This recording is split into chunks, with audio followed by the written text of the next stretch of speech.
Imagine being sent to prison and worked to death like you were nothing. This is the shocking truth of convict leasing in 1870s America. The story you're about to hear will leave you speechless and questioning justice. Subscribe now because you won't want to miss the full dark history revealed. The man collapsed face first into the red dirt. His hands were still in iron chains. The guard did not stop the work. A whistle blew sharp through to Alabama heat, and the other prisoners kept swinging their picks. Sweat burned their eyes. Dust filled their mouths. No one turned around. They knew better. If you stopped, you were next. The man on the ground was named Isaac. He had been alive when the sun came up. By noon, he was dead. The company boss looked down once, spat, and said the body would be collected later. There was coal to dig, money to be made. Isaac had not been sentenced to die. He had been sentenced to prison. This was convict leasing, and this was America in the 1870s. But how did a prison sentence turn into a slow execution, and why did the state allow it? The answer begins years earlier, after a war that was supposed to end slavery forever. When the Civil War ended in 1865, slavery was outlawed. On paper, millions of black Americans were now free, but in the South, landowners, politicians, and businessmen faced a problem. They had lost the free labor that built their wealth. They needed workers, they needed control, and they needed it fast. That solution came through the prison system. Southern states passed new laws called black codes. These laws made everyday life a crime. Being unemployed was illegal. Walking without proof of work was illegal. Speaking loudly in public could be illegal. Minor acts became crimes with heavy punishment. Police arrested thousands of black men. Many were teenagers. Some were barely 12 years old.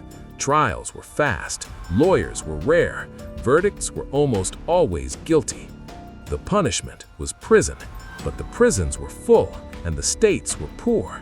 That is when the idea of convict leasing was born.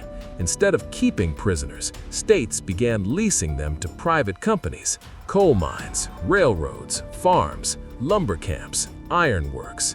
The state made money, the companies got cheap labor, the prisoners lost everything. Once leased, inmates were no longer under prison protection. They belonged to the company, and the companies treated them worse than slaves. A slave cost money to buy. A convict was cheap to rent. If a convict died, the company could request another one. There was no reason to keep them alive. By the early 1870s, convict leasing had spread across Alabama, Georgia, Mississippi, Louisiana, Texas, and beyond. Chains became common, whips became tools, food became scarce. Men worked from sunrise to darkness. Injuries were ignored. Illness was called weakness. Complaints were punished. Guards were not trained officers. They were hired muscle. Many were former slave drivers. Some were criminals themselves. Beatings were public. Punishment was meant to scare others into obedience, and death was expected. Records from the time showed death rates in some camps reached over 20% per year. In some places, 1 out of every 3 prisoners died. These were not executions. There were no judges, no last words, just work, collapse, replacement. Isaac had been arrested for vagrancy. He was 22 years old. He had no job papers. That was his crime. He was sentenced to 6 months. He never made it to month 3. His story was not rare. It was normal. At night, prisoners slept in wooden cages or dirt pits. Some slept chained together. Lice crawled over their skin. Rats ran across their legs. Food was cornmeal and water. Sometimes spoiled meat, sometimes nothing. Those who could not stand were dragged. Those who resisted were whipped. Those who tried to escape were hunted. And if caught, the punishment was worse than death. Some guards used a punishment called the sweat box. Prisoners were locked inside small wooden boxes under the sun. Others were tied to posts and beaten until they passed out. Doctors were rarely called. Medical care cost money. Dead prisoners did not complain. Newspaper reports from the time described bodies buried in shallow graves near work camps. No names, no markers. Families were not notified. The system was hidden in plain sight. State officials claimed convict leasing saved money. Companies claimed prisoners were dangerous criminals. But many inmates had committed no real crime. They were poor, they were black, they were trapped. By 1874, Alabama was making more money from leasing prisoners than from taxes. The prison system had become a business, and business was booming. But something dark was beginning to surface. People outside the camps started to notice. Journalists wrote reports, clergymen raised concerns, a few lawmakers asked questions. They described men arriving healthy and dying within months. They described broken bones, scars, and starvation. The companies denied everything. The states looked away. And inside the camps, the prisoners realized something terrifying. No one was coming to save them. That is when escape attempts began. One night, in a coal camp near Birmingham, a group of chained men whispered in the dark. They had counted guard steps. They had watched shift changes. They knew the risk. Escape meant freedom, or it meant torture, or it meant death. But staying meant something worse. As the moon rose, one man slipped a nail from the dirt. Another loosened a chain pin. Hearts pounded. Breath was held. Then a guard's lantern stopped moving. Footsteps changed direction. The men froze because someone had been watching them, and the system did not forgive rebellion. The punishment that followed would shock even those who believed they had already seen hell, and it would expose convict leasing to the world in a way no one expected. But the price would be paid in blood. And that is where the story goes next. The whistle did not blow at dawn. Instead, there was shouting. Lanterns swung wildly as guards ran through the camp, boots slamming into the dirt. A chain lay open near the sleeping cages. One shackle was empty. Then another. The count was wrong. 3 men were missing. The camp boss did not ask questions. He ordered the hounds. Dogs were kept for this reason, not to guard, to hunt. The prisoners who remained were forced to stand in lines while guards checked their faces, their hands, their eyes. Anyone who looked scared was struck. Anyone who looked calm was struck harder. The message was clear. If one man ran, all would pay. The dogs were released into the woods before the sun rose. Their barking cut through the trees like knives. The sound traveled far, far enough for the 3 men to hear it as they ran. They had no shoes. Their chains had been broken, but the marks were still on their ankles. Thorns tore at their skin. Mud slowed them down. Fear pushed them forward. They knew the rule. If caught, there would be no trial, no return to work. The punishment would be public. By midday, the dogs found the trail. One man collapsed first. He had been sick for weeks. The others tried to pull him up, but he could not stand. He begged them to go. They hesitated. Then they ran. The guards reached him before sunset. What happened next was not written in official reports. It was whispered by men who saw it. It was remembered by those who survived. The camp gathered that night. Lanterns were placed in a circle. Prisoners were forced to watch. Silence was demanded. The man was punished as an example. Afterward, the guards dragged what was left of him away. The prisoners were ordered back to work the next morning as if nothing had happened. The 2 remaining escapees were caught days later. They were brought back in chains, barely able to walk. Their punishment was worse. The camp boss wanted to be sure no one ever tried again. That week, work hours were extended, food rations were cut, whippings increased.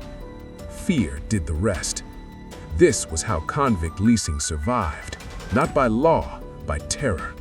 Outside the camp, rumors spread. A preacher traveling through the region heard whispers of men being worked until they dropped. A newspaper editor received an anonymous letter describing deaths that were never reported. A doctor was called to examine a prisoner and found scars covering his back, old and new. The doctor spoke up, quietly at first, then louder. He said these men were not criminals being punished, they were labor being used up. The companies responded with anger. They said prisoners were dangerous. They said discipline was necessary. They said outsiders did not understand. State officials repeated the same lines, but the numbers did not lie. Records showed that leased prisoners died at shocking rates. In some camps, death came faster than in war, yet the system continued. Why? Because money kept flowing. Companies paid the state for each prisoner. The state had no cost for food, housing, or guards. Every death simply opened space for another arrest. Sheriffs knew this, judges knew this, police knew this. Arrests increased. Men were arrested for small debts, for noise, for standing in the wrong place, for nothing at all. Prisons became pipelines. Families searched for sons who never came home. Wives waited. Mothers asked questions. They were told nothing. Bodies were buried without names. In 1875, a scandal broke in Georgia. A journalist gained access to a labor camp under false pretenses. What he saw stayed with him forever. Men chained together in pairs, open wounds, starving faces, guards with whips, bodies being dragged away. He wrote everything. The article caused outrage. For a moment, state officials promised investigations, companies promised reforms. A few guards were fired. Nothing changed. The camps stayed open, the deaths continued. The system was too profitable to stop. But pressure was building. In Alabama, lawmakers debated the issue. Some argued convict leasing was necessary. Others said it was evil. The arguments grew heated. Behind closed doors, companies warned they would pull out if the system ended. Jobs would be lost, money would disappear. The state chose profit. Prisoners paid the price. Inside the camps, resistance took new forms. Men slowed their work. They broke tools quietly. They shared food secretly. They warned each other of inspections. Some wrote letters. They hid them in supply wagons. They begged for help. Most letters never arrived. Those that did were ignored. One letter reached a judge. He read it. He folded it. He put it away. The writer died weeks later. By the late 1870s, the truth was harder to hide. Too many bodies, too many reports, too many witnesses. A federal investigator visited a camp. He did not stay long, but he stayed long enough. His report described men treated worse than animals. He warned the system was a stain on the nation. The report was filed, and then delayed, and then forgotten. Because America was tired of Reconstruction, tired of conflict, tired of caring. Convict leasing thrived in that silence. One night, another escape was planned. This time, it was bigger. 10 men, different camps, a coordinated attempt. They had nothing left to lose. As they prepared, they did not know one thing. A God had been listening. And this time, the response would not be hidden. It would be violent, it would be loud, and it would finally force the nation to look. But the men would not all survive to see it. And what happened next would decide the future of convict leasing forever. The signal came at night. Not a whistle, not a shout. A single lantern went dark. Across 3 camps, 10 men moved at once. Chains had been weakened for weeks. Tools had been hidden. Paths had been counted step by step. They did not speak. They did not look back. Then a guard screamed. A shot cracked the air. Dogs began to bark. The camps exploded into chaos. Guards ran with rifles. Lanterns swung. Orders were shouted over each other. Prisoners were dragged from cages and forced to kneel in the dirt while names were called. Anyone who moved was struck. 2 of the 10 were caught within minutes. One tripped on a root. Another froze when a rifle fired near his head. They were beaten where they fell. The rest ran. They ran into woods that felt endless. Branches tore at their skin.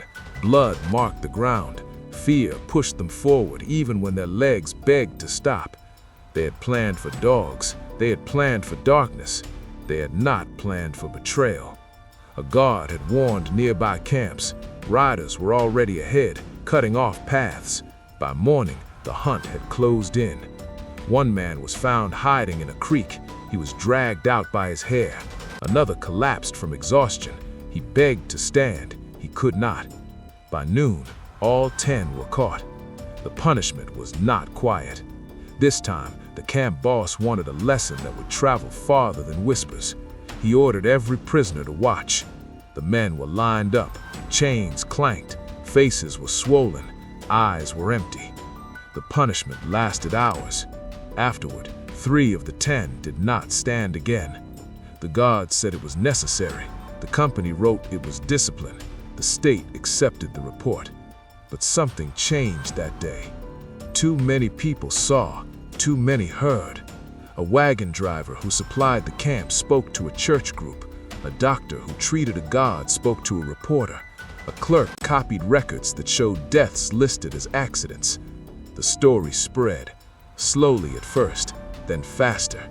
Newspapers began printing details they could no longer ignore.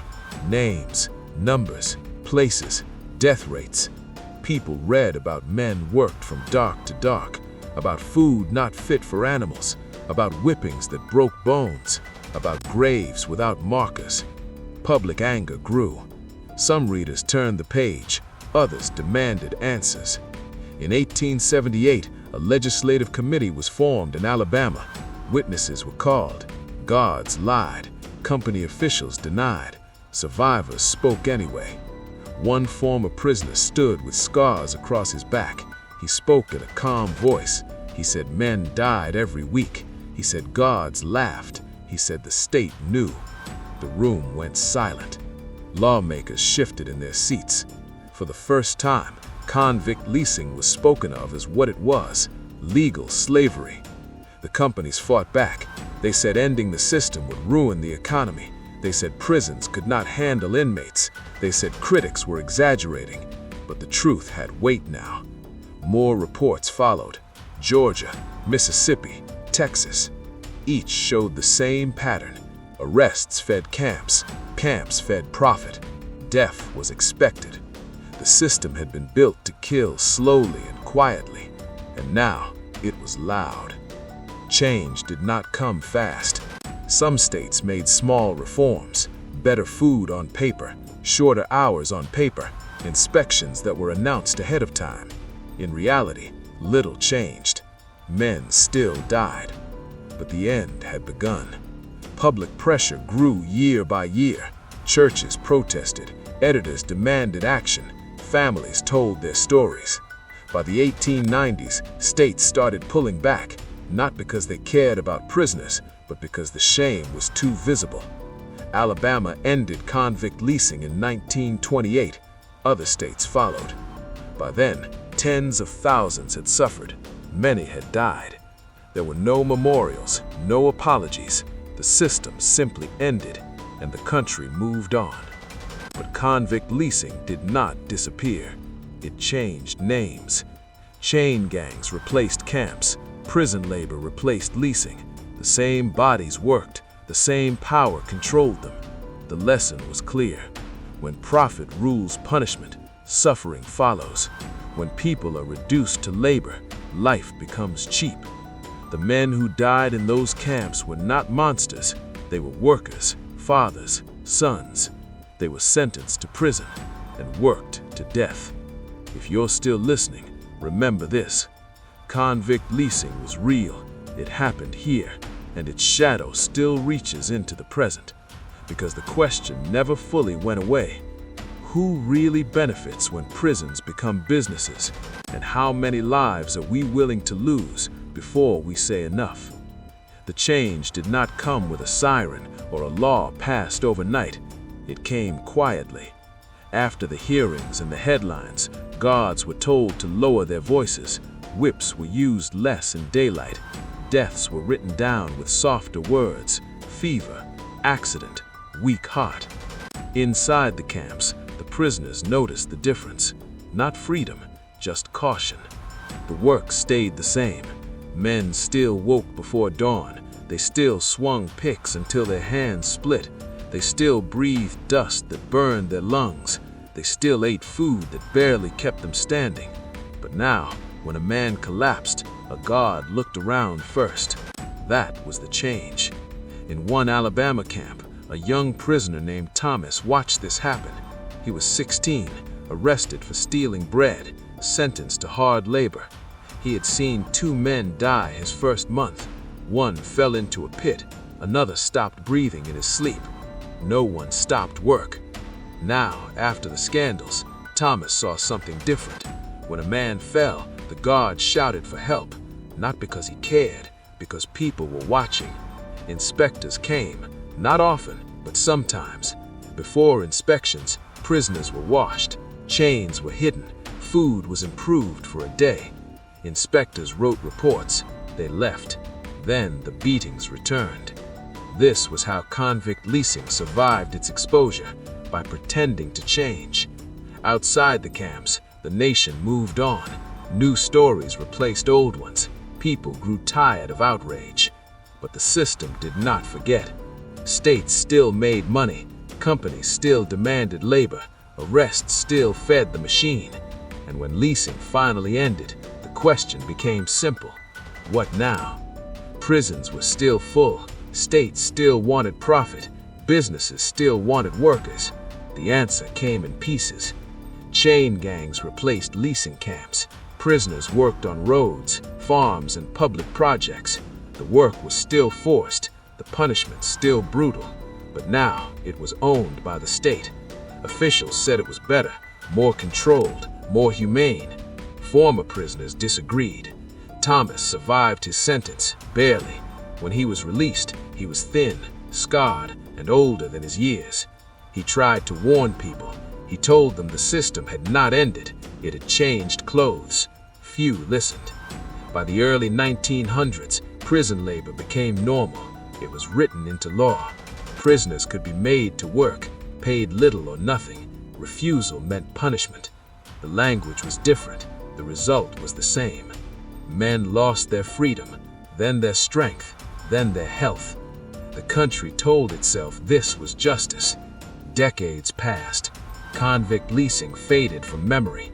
It was not taught in schools. It was not spoken of in public. There were no memorials, but its bones were everywhere. In prisons built near old camps, in laws that punished poverty, in systems that made arrest profitable. Historians later uncovered the records, the death lists, the payments, the lies. They found letters from prisoners begging for help, letters that never arrived. They found contracts that priced human lives cheaper than tools. They found proof, and they asked the question that still echoes. How did this happen? The answer was never hidden. It happened because prisoners had no voice, because profit mattered more than people, because fear silenced witnesses, because the law allowed it. Convict leasing was not an accident. It was a choice made again and again. Today, prison labor still exists. Inmates make furniture, sew clothes, fight fires, build roads. Some say it teaches skills. Some say it lowers costs. Some say it prepares people for life outside. Others see the shadow of the past. Low pay, forced work, punishment for refusal. The argument continues, but the history is clear. When prisoners cannot refuse, labor becomes power. And power, when unchecked, becomes abuse. The men who died in the 1870s did not die in secret because no one knew. They died because knowing was not enough. If you are still listening, this is why their story matters. Not because it is old, but because it repeats. Convict leasing showed how fast freedom can vanish when systems value profit over life. It showed how prisons can become factories. It showed how silence protects cruelty. The men worked until they dropped. They were replaced, and the system kept going. That is what happened. That is what must not be forgotten. Because the moment we stop looking, history finds a way back. And the question remains, when punishment turns into profit, who is really being punished? The fire truck rolled past the prison gates at dawn. Men in orange jumped down, shackles clanked, a siren faded into the hills. They were prisoners. They were firefighters.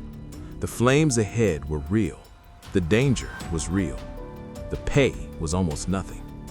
One man asked the guard what would happen if he refused.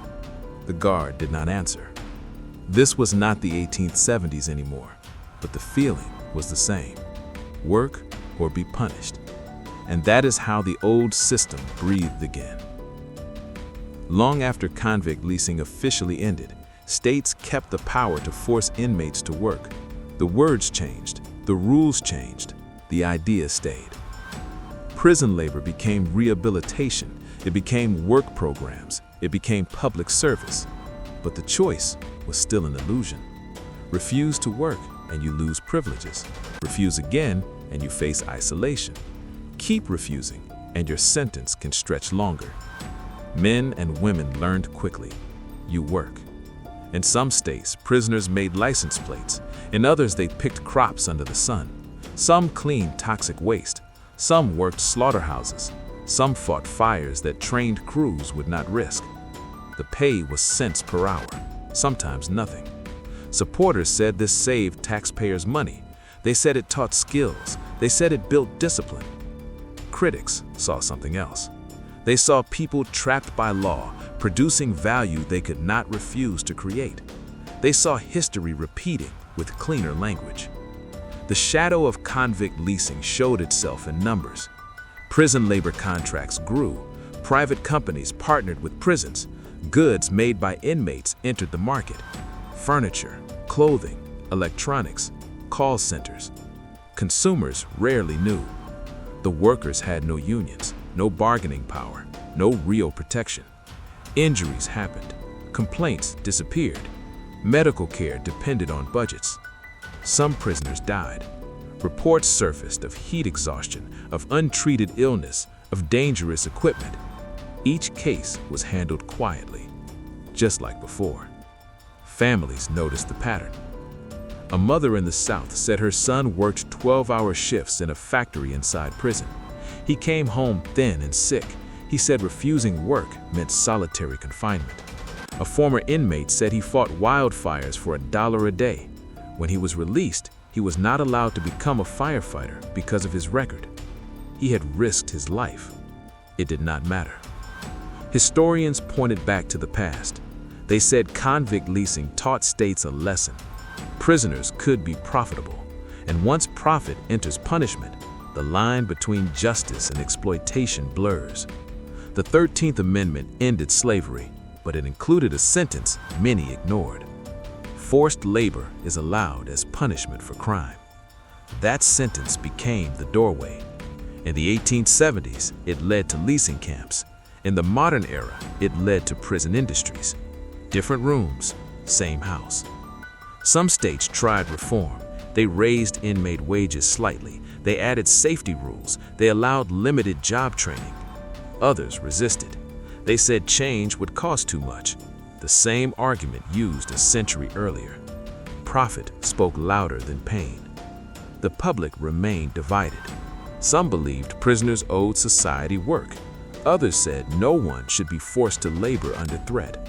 The debate grew louder as mass incarceration expanded. More prisoners meant more workers. More workers meant more money. The system fed itself. Then came a moment that felt familiar. A report leaked. It described inmates injured on the job and sent back to work. It described punishment for refusing dangerous tasks. It described deaths written off as accidents. The language echoed the 1870s. Public reaction followed the same pattern. Outrage, debate, promises, then silence. But this time, something was different. Former prisoners were speaking together. They shared stories, they connected patterns, they named the past. They said convict leasing never truly ended, it evolved. They asked the same question asked long ago. Why does punishment need profit? One former inmate stood at a microphone. His voice was calm. He said, "When you cannot say no, it is not a job, it is control." The room listened. For a moment. The future of prison labor now stands at a crossroads. Some states are changing, others are not. The past is watching. Convict leasing taught America how quickly justice can become business. The question is whether the lesson will finally be learned, or whether the system will keep finding new names, new uniforms, new excuses. If you are still here, this story is not finished, because the next chapter asks the hardest question of all. What happens when the people who profit from prison also help decide who goes there?